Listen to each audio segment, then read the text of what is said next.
বিশেষ করে আমাদের এই ময়দানের একজন বীর মুজাহিদ, উলামায়ে দেওবন্দের তরজুমান হযরতুল আল্লাম হযরত মাওলানা আব্দুল বাসেত খান সিরাজগঞ্জি দামাত বারাকাতুহুম, আপনারা জানেন অনেক অসুস্থ। চলার পথে একটি অ্যাক্সিডেন্ট হয়ে গেছিল কয়েকদিন আগে, জানেন না?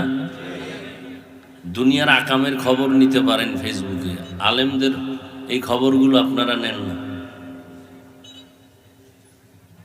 আল্লাহ তাকে কুদরতের দ্বারা সুস্থতার নেয়ামত দান করেন,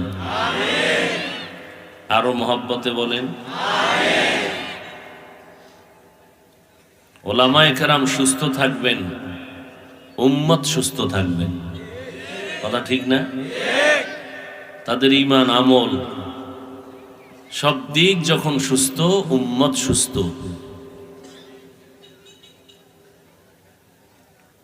বড় দুঃখ লাগে, না বুঝে একটু কথা বলা ভিন্ন, কিন্তু যারা বুঝে শুনে উল্টাপাল্টা করে, বড় আশ্চর্য। কিছু কিছু আমাদের লাইনের বলতে গেলে ছাত্রই হতে পারে, এরা নাকি বলে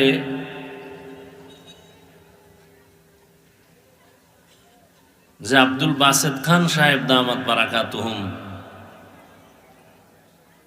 অ্যাক্সিডেন্ট কেন হয়েছেন, এমনে হয় নাই, কি নাকি বেয়াদবি করেছেন, নাউযু বিল্লাহি মিন যালিক।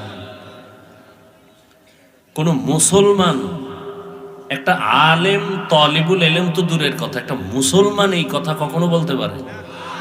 কারো বিপদে এই কথা বলতে পারে? তবে যারা বলে এদেরকে লিখে রাখা উচিত। তুমি অন্যের বিপদ দেখে হাসতেছো, অপেক্ষায় থাকো, ওই বিপদ তোমার ঘাড়ে চেপে বসবে। আল্লাহ এ সমস্ত উশৃঙ্খল, চরমপন্থী, উগ্রবাদী, বেপরোয়া, লাগামহীন চলাফেরা কথাবার্তার থেকে আমাদের গোটা জাতিকে হেফাজত করেন। ছাত্র সমাজকে আল্লাহ কুদরতের হাতে হেফাজত করেন। বড়দের শানে বেয়াদবির থেকে, লেখার মাধ্যমে হোক, কথার মাধ্যমে হোক, বেয়াদবির থেকে আল্লাহ পাক সবাইকে হেফাজত করেন।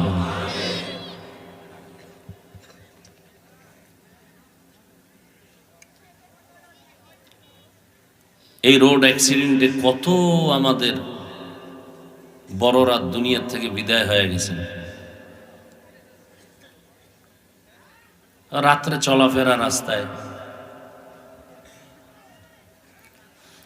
আল্লাহ, চোখের সামনে থেকে ভালো ভালো মানুষগুলো চলে গেলেন। আমরা সারা বছর বয়ান করে যা না হয়, তারা এক জায়গায় শুধু একটু বসে মোনাজাত দিলে তার থেকে বেশি হয়। এরকম আল্লাহওয়ালা আছিলেন না? এখনো আছেন।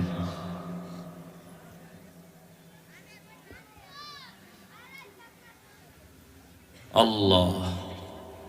তো যাই হোক, ফেসবুকে লেখার মাধ্যমে, বিভিন্ন মিডিয়ায় অপপ্রচারের মাধ্যমে যে বা যারা আলেমদের ইজ্জতকে নষ্ট করার ষড়যন্ত্র করে, আল্লাহ ওদের হেদায়াত দান করেন।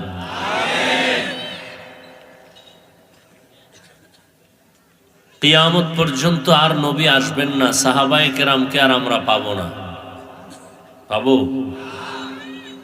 কিয়ামত পর্যন্ত এই উম্মতের রাহবরি করবেন একমাত্র, শুধুমাত্র, কেবলমাত্র উলামায়ে আহলে হক।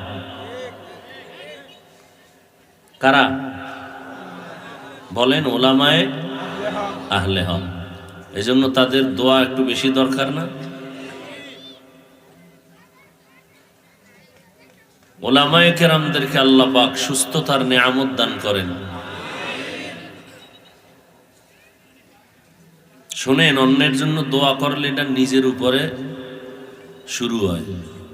বুঝেন না তো? বুঝলে আমিনটা আরো মহব্বতে বলতেন।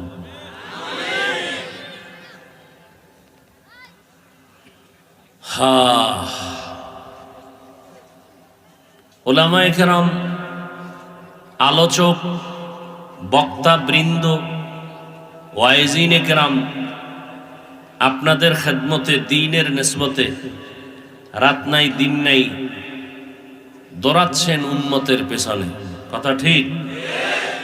দোয়া করেন আপনারা বেশি করে। আল্লাহ পাক চলার পথে সমস্ত ওয়াইজিনে কেরাম, উলামায়ে কেরামদেরকে কুদরতের দ্বারা হেফাজত করেন।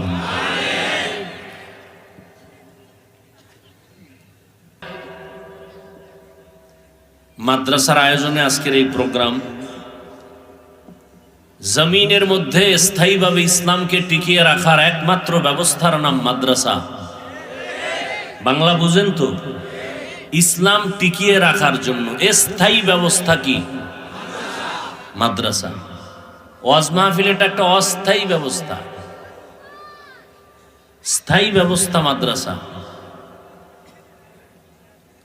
মাদ্রাসা হচ্ছে সমাজের মানুষগুলো আদর্শওয়ালা হচ্ছে, আদবওয়ালা হচ্ছে, আল্লাহর রহমত অবতীর্ণ হইতেছে।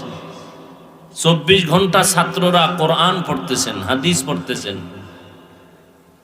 4 জন সন্তানকে পাগড়ি প্রদান করা হলো, এরা কোরআনে হাফেজ। এদের সিনায় 30 পারা কোরআন। বাংলাদেশ খুঁজে 10 পৃষ্ঠার আদর্শ লিপির এক হাফেজ পাবেন? হ্যাঁ?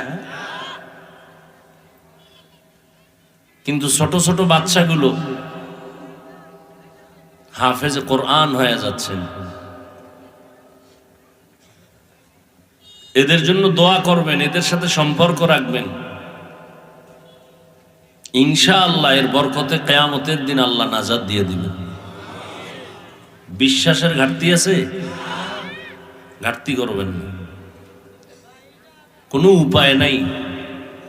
যতই বাহাদুরি করেন কোনো উপায় নাই আল্লাহর পথে না গিয়ে।